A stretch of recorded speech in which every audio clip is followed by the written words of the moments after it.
దేవుని నామంలో మీ అందరికీ వందనాలు.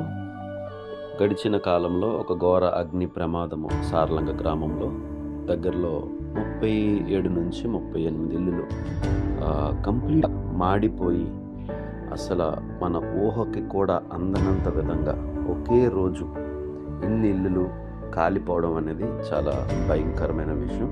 అక్కడికి మేము ప్రయాణమై వెళ్తున్నాం. చూడడానికి ఎలా ఉంది ఏంటి అని ప్రయాణమై వెళ్తున్నాం.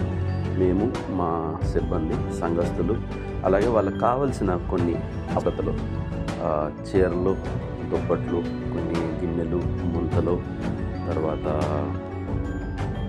అలాగే చిన్నపిల్లలకి బట్టలు, తర్వాత బిందెలు, గరిటెలు, స్పూన్లు, కంచాలు, వాళ్ళు తినడానికి కంచాలు, వాళ్ళు వేసుకోవడానికి బట్టలు, చీరలు, దుప్పట్లు, ఇట్లా చాలా రకాలు మేము తీసుకుని వెళ్ళాం. ప్రయాణం అంతట్లో కూడా చాలా రోడ్డు సరిగ్గా లేకపోవడం, ఎందుకంటే ఏజెన్సీ ప్రాంతము, పైగా కొండ ప్రాంతంలో జరిగింది కాబట్టి చాలా అవస్థలు పడడం. వెళ్ళడానికి ఆటో కూడా చాలా ఇదిగా కష్టపడే తీసుకెళ్దామని చెప్పాలి. అలాగే వెళ్ళే దారిలో ఒక ఏమంటారు గ్రావెల్ తవ్వకాలు జరుగుతూ ఉన్నాయి, మట్టిని తరలిస్తూ ఉన్నారు. చాలా పెద్దది చెప్పాలంటే. కానీ చాలా బాగా ప్రయాణం అయితే బాగా జరిగింది. కాకపోతే చాలా వెళ్ళేటప్పుడు చాలా అవస్థలు పడ్డాము, చాలా ఇబ్బందులు పడ్డాము. ఒక్కొక్క చోట అయితే చాలా అప్పుగా ఉండడం వల్ల బండి ఎక్కకపోవడము, చాలా ఇబ్బందులతో కూడిన పని.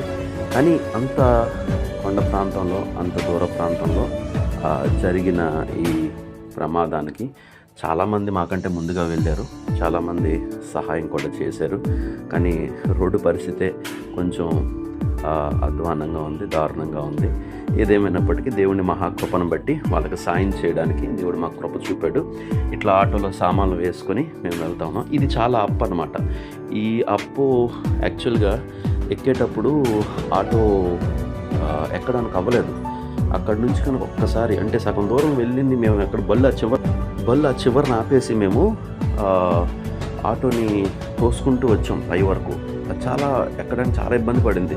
అక్కడ ఆటోలో ఉన్నవారు కూడా దిగిపోయి వాటిని ఆటోని నెట్టి అట్లా నడుచుకుంటూ కొంత దూరం పైకి వచ్చి మరలా అక్కడ ఆగి అక్కడ ఆటో ఎక్కి మరలా ప్రయాణం చేయడం జరిగింది. అది చాలా స్టీప్గా ఉంది. ఒక్కసారి ఆటో కనుక స్కిడ్ అయితే, టైర్ స్కిడ్ అయితే డైరెక్ట్గా మనం లోయలోకి వెళ్ళిపోవాల్సిందే, అంత ప్రమాదకరమైన రోడ్ అది. అయితే మొత్తానికి ప్రయాసపడి మరి ఆ గ్రామానికి అయితే చేరుకున్నాం. ఇది గ్రామం ఎంట్రన్స్, సార్లంక గ్రామం. ఇక్కడ ఒక చిన్న గుడిసె లాంటిది కట్టారు. అట్లాగే కొంచెం ముందుకెళ్తే ఒక టెంట్ కనిపిస్తుంది చూసారా. ఈ టెంట్లో అంటే ఈ గుడారం తయారు చేశారు ఇల్లు కాలిపోయిన వాళ్ళందరికీ. ఇక్కడే మరి వాళ్ళు రెస్ట్ తీసుకోవడం కానీ, రాత్రిపూట మరి పడుకోవడం కానీ వాళ్ళ కొరకని. ఎందుకంటే ఇళ్ళన్నీ పూర్తిగా కాలిపోయి ఉండడానికి కూడా చోటు లేకుండా, అందరూ నివసించడానికి కూడా కుదరకుండా, వీలు లేకుండా అయిపోయింది. కాబట్టి వాళ్ళందరికీ సపరేట్గా ఈ 37 ఇల్లులు ఎంతమంది అయితే కాలిపోయో సపరేట్గా ఒక గుడారం కట్టి వాళ్ళ కోసం అక్కడ రెస్ట్ తీసుకోవడానికి ఉంచారు. ఇప్పుడు మనం ఆ వీధి గుండా, అంటే ఆ కాలనీ, ఆ ఊర్లోకి వెళ్తూ ఉన్నాం. మీరు చూసినట్లయితే రైట్ సైడ్ మొత్తం గ్రామం కంప్లీట్గా ఏం లేదు, ఇంకా కట్టిన ఇటుకలు తప్ప లోపల ఏమీ లేవు. మొత్తం కంప్లీట్గా ఊరంతా కాలిపోవాల్సింది. కాకపోతే ఒక 10 ఇళ్ళు అనుకుంటా కాలలేదట, కొంచెం దూరంగా ఉన్నాయని. కానీ మిగతా అన్ని ఇళ్ళు కాలిపోయినాయి. ఇది ఆ ఊరి ఎంట్రన్స్ స్టార్టింగ్లో. అక్కడికి మనం వచ్చాం. సో ఇక్కడ మనం ఆటో పెట్టేసి మనం ఒకసారి లోపలికి వెళ్దాం. ఇది వాళ్ళ గ్రామం. ఇప్పుడు మనం లోపలికి వెళ్తా ఉన్నాం. కంప్లీట్గా కాలిపోయింది. ప్రజలు అసలు చాలా నిస్సహాయ పరిస్థితుల్లో ఉన్నారు. మీరు చూస్తే మొత్తం బూడిద తప్ప అక్కడ ఏం కనిపించదు. కొన్ని ఇళ్ళు అయితే ఇంకా అసలు కనే కనిపించలేదు. ఈ రాటలు తప్ప ఆ ఇల్లులు కూడా మనకు కనిపించలేదు. చాలా దారుణమైన పరిస్థితి. అనుకున్న దానికంటే, మేము విన్న దానికంటే, టీవీలో చూసిన దానికంటే అక్కడికి వెళితే ఇంకా చాలా దారుణంగా జరిగిందని మాకు అర్థమైంది. ఎందుకంటే అక్కడికి వెళ్ళేసరికి కనీసం బూడిద తప్ప ఇంకేమీ కనిపించలేదు అక్కడ. చాలా ఇల్లులు, అసలు కొబ్బరి చెట్లు కూడా, అక్కడ ఉన్న చెట్లు, ఆకులు సమస్తము కూడా కాలిపోయాయి. ఊహించని విధముగా వాళ్ళకున్న సామాన్లు అంటే గిన్నెలు కానీ, వాళ్ళకున్న ముద్దలు కానీ, వండుకునేవి కానీ, తర్వాత వాళ్ళకున్న ఒకవేళ ఏదైనా వస్తువులుంటే వస్తువులు కూడా కాలిపోయినాయి. అసలు ఏమి మిగలలేదండి చెప్పాలంటే. చాలా భయంకరమైన పరిస్థితుల్లో వాళ్ళు ఉన్నారు. చాలా దీన స్థితిలో వాళ్ళు ఉన్నారు. నిజం చెప్పాలంటే మేము వెళ్ళినప్పుడు ఇక్కడ మా బృందం సంఘ బిడ్డలందరూ మేము వెళ్ళినప్పుడు వాళ్ళ దగ్గర జీరో నుంచి మొదలు పెడుతున్నారు ఇప్పుడు మరలా. అంటే ఏమీ లేదు, అంటే ఎవరు వచ్చి మనకి సహాయం చేస్తారా అని ఎదురు చూస్తూ ఉన్నారు. ఎందుకంటే ఒకవేళ బియ్యం ఇచ్చినా వండుకోలేని పరిస్థితి. వండుకునే ముంతలు కూడా వాళ్ళ దగ్గర లేవు, కూర గిన్నెలు కూడా వాళ్ళ దగ్గర లేవు. అట్లాంటి పరిస్థితి అనమాట. అంటే 0 నుంచి మరలా వారు జీవితాన్ని ఇప్పుడు ప్రారంభించాలి. అక్కడ మీరు చూస్తే ధాన్యం ఇంకా కాలుతూ ఉన్నాయి. వాళ్ళు ఎన్నో నెలలుగా వాళ్ళు దాచుకున్న ధాన్యము, తినడానికి దాచుకున్న ధాన్యము కూడా ఇంకా చూసారు అక్కడ కంప్లీట్గా కాలిపోయింది. వాళ్ళకున్న ఇంట్లో ఉన్న వస్తువులు కూడా కాలిపోయినాయి. ఈ ఇల్లు అయితే కంప్లీట్గా డ్యామేజ్ అయిపోయింది. చాలా వరకు కంప్లీట్ ఇంకా వాళ్ళు జీరో అనమాట. ఇక ధాన్యం కాలిపోయింది చూసారా, దాచుకున్నారు తినడానికి. ఇక్కడ చెట్లు కూడా వాళ్ళకున్న ధాన్యము కాలిపోయింది, చెట్లు కాలిపోయినాయి, వాళ్ళకున్న సమస్తము కోల్పోయారు. ఏదో ఒకటో రెండో వస్తువులు ఎవరైనా ఇస్తే వాడుకోవడం తప్ప ఇంకేమీ లేదు. మన వాళ్ళు కూడా చాలామంది వెళ్ళి వాళ్ళని ఆదరించారు, ఓదార్చారు. అక్కడ సిలిండర్ చూసారా, అన్నీ పేలిపోయినాయి అనమాట. సిలిండర్లు పేలిపోయినాయి ప్రతి ఇళ్ళల్లోని. మొత్తం బూడిదే, ఇంకా అక్కడ మిగిలింది ఏం లేదు. అలా ముందుకు వెళ్తూ ఉంటే ఇక్కడ ఒక చెట్టు ఉంటుంది. ఆ చెట్టు, ఈ కొబ్బరి చెట్టు మొత్తం కాలిపోయింది. ఈ ఇల్లు మొత్తం ఈ రాటలు తప్ప ఇక్కడ ఏం కనిపించట్లేదు. ఇట్లా చాలా దారుణమైన పరిస్థితిలో వాళ్ళు ఉన్నారు. సహాయం కోసం వాళ్ళు ఎదురు చూస్తూ ఉన్నారు. చాలామంది వచ్చి మానవత్వంతో చాలామంది సాయం చేశారు. కానీ ఇంకా వాళ్ళు 0తో స్టార్ట్ అవుతున్నారు కాబట్టి, జీరోతో ప్రారంభిస్తున్నారు కాబట్టి వాళ్ళకి చాలా అవసరతలు ఉన్నాయి. అట్లాగే ఇక్కడ చూస్తే ఈ ధాన్యం మొత్తం కాలిపోయింది. తినడానికి దాచుకున్న ఆహారం అంతా కూడా కాలిపోయింది. ఇల్లు కాలిపోయింది, వస్తువులు కాలిపోయినాయి, వాళ్ళు దాచుకున్న డబ్బులు కూడా కాలిపోయి ఉండొచ్చు. వాళ్ళకి ఏమైనా ఒకవేళ వస్తువులు ఉంటే అవి కూడా దాచుకొని ఉంటారు కదా ఇంట్లో, అవి కూడా కంప్లీట్గా కరిగిపోయి ఉండొచ్చు, కాలిపోయి ఉండొచ్చు. వాళ్ళ జీవితాలు కంప్లీట్గా శూన్యంగా మారిపోయినాయి. ఈ సిలిండరు పేలిపోయింది. ఇక్కడ ఆ ముక్క మాత్రమే ఉంది కింద భాగము. ఈ ఇల్లు చూసారా, మొత్తం అంతా కూడా కాలిపోయి ఉన్నది. చాలా భయంకరమైన స్థితి. ఇట్లాంటి స్థితి మరి ఎవరికి రాకూడదనే కోరుకుందాం. ఆ గ్రామ ప్రజల్ని చాలామంది ఆదరిస్తున్నారు, ఓదారుస్తున్నారు, సహాయం చేస్తున్నారు. అలాగే ప్రభుత్వం కూడా చాలా మేరకు సహాయం చేసిందని విన్నాము. ఇల్లు కూడా కట్టిస్తాము అని చెప్పారట. అది కూడా చాలా మంచి ఆలోచన. ఈ చెట్టు, కొబ్బరి చెట్టు మొత్తం కాలిపోయిందండి కంప్లీట్గా. ఇప్పుడు వాళ్ళకి ఇంకా ఏమీ లేనట్టే. చూద్దాం మరి ఈ గ్రామం అంతా ఎట్లా ఉందో ఒక్కసారి ప్రతి ఒక్కరు కూడా చూసి. చాలా వరకు మేము మొత్తం ఇళ్ళన్నీ చూసాము. సంఘ బిడ్డలు కూడా అనేక మందిని కలిసి వాళ్ళని ఓదార్చి ధైర్యము చెప్పి, చక్కటి మాటలు చెప్పి వాళ్ళకి సహాయం చేయడానికి ముందుకు వచ్చారు. ఇక్కడ మీరు చూసినట్టయితే చాలా బాధాకరమైన విషయం ఏంటో తెలుసండి. కాలిపోయిన వస్తువులతో బిడ్డలు ఆడుకుంటున్నారు. చిన్న బిడ్డలు, వాళ్ళకి తెలియదు కాబట్టి కాలిపోయిన ఆ వస్తువులతో, చిన్న చిన్న వస్తువులతో వాళ్ళు ఆడుకుంటున్నారు. చాలా బాధాకరమైన విషయం. ఈ ఇల్లు అయితే చూసి తలుపు మొత్తం బూడిదైపోయింది, ముట్టుకుంటే పడిపోయేలా ఉంది. సో చాలా ఇబ్బందికరమైన స్థితి ఆ గ్రామంలో ఉంది. మరి మాకైతే చాలా బాధ వేసింది. అందు గురించి కొన్ని సహాయం చేయడానికి కొన్ని సహాయపు వస్తువులు, వాళ్ళకి అవసరమైన వస్తువులు మేము బియ్యం కానీ, గిన్నెలు కానీ, గరిటెలు కానీ, స్పూన్లు కానీ, చీరలు, చిన్నపిల్లలకి, యవనస్తులకి బట్టలు, దుప్పట్లు, ఇట్లా చాలా రకాలైనవి ముంతలు కొన్ని తీసుకొని వెళ్ళాము. మరి అవన్నీ వాళ్ళకి పంచిపెట్టడం జరిగింది.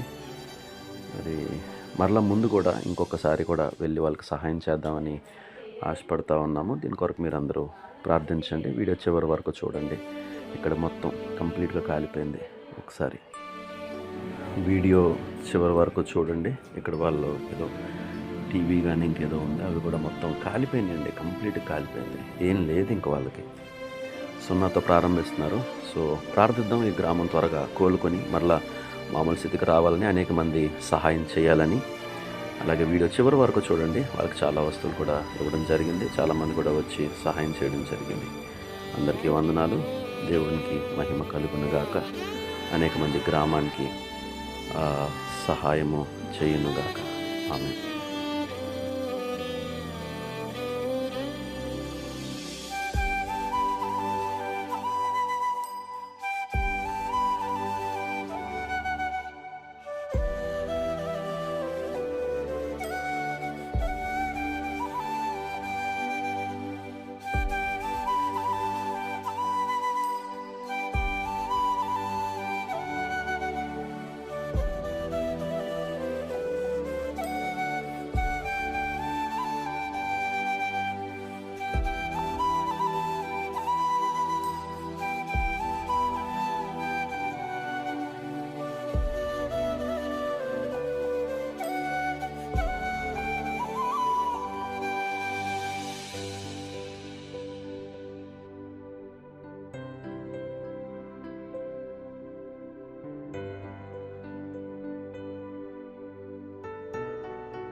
అద్భుతాలు, ఆశ్చర్యకరుడు,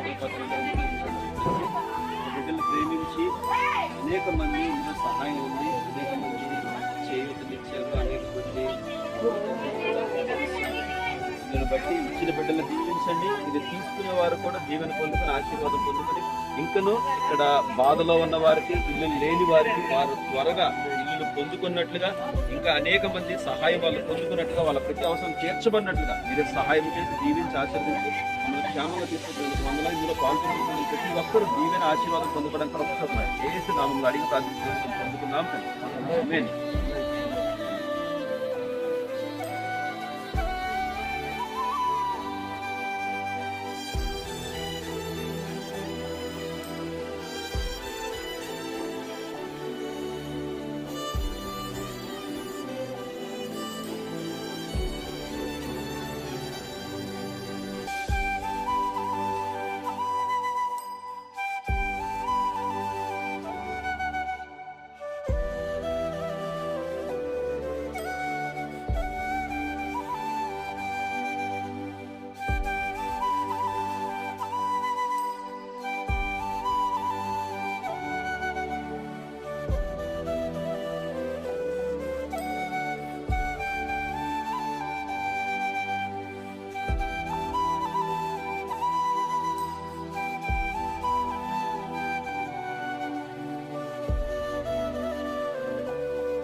అక్కడ మొత్తం పంచిపెట్టిన తర్వాత కొద్ది మాటలు, దేవుని మాటలు, వాళ్ళని బలపరిచే మాటలు, కొద్ది మాటలు చెప్పి వాళ్ళకు ఒక చిన్న ప్రార్థన గ్రామస్తులకి చేసి దేవుడు ఇంకా అనేక మందిని ప్రోత్సహించి ప్రేరేపించి వాళ్ళకి సహాయం చేయాలని వాళ్ళ గురించి ప్రార్థన చేసి మరి కొద్ది మాటలు, దేవుని మాటలు కూడా వాళ్ళకి ప్రకటించి మేము అక్కడి నుంచి బయలుదేరడం జరిగింది.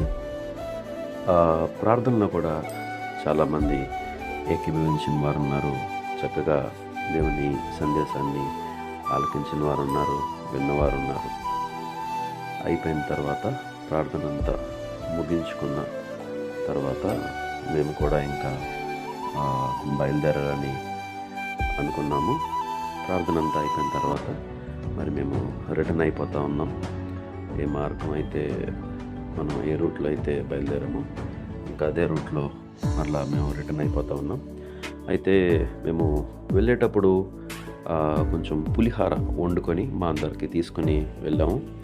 మరి వెళ్ళడమే అక్కడికి మధ్యాహ్నం 1 గంట సమయం అయిపోయింది. మరి భోంచేయడానికి అవ్వలేదు కాబట్టి ముందు వాళ్ళని పలకరించి పరామర్శించి వచ్చేటప్పుడు మేము ఒక జీడి తోట, చక్కటి తోట కనిపించింది. ఆ తోట దగ్గర కూర్చొని మేము తెచ్చుకున్న ఆ పులిహార, భోజనము ప్రతి ఒక్కరం కూడా చక్కగా కూర్చొని అందరూ భోంచేసి మరి మరలా మా సొంత గృహాలకి మేమందరం కూడా వెళ్ళడం జరిగింది. చాలా సంతోషం అనిపించింది. చాలామందికి సాయం చేయడం, కొన్ని దేవుని మాటలు ప్రకటించడం, వాళ్ళని ఆదుకోవడం, అలా వచ్చేటప్పుడు అందరం కలిసి భోజనం చేసి సరదాగా కొద్ది మాటలు మాట్లాడుకొని మళ్ళా గృహానికి రావడం చాలా సంతోషకరంగా అనిపించింది. దేవునికే మహిమ కలుగును గాక.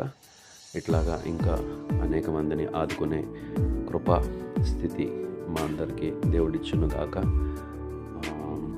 దేవుని మహాకృపను బట్టి చక్కగా భోజనం చేసి మరలా మా గృహాలకి రావడానికి దేవుడు కృప చూపాడు. అందుకు దేవునికి మహిమ కలుగును గాక. ఆమేన్.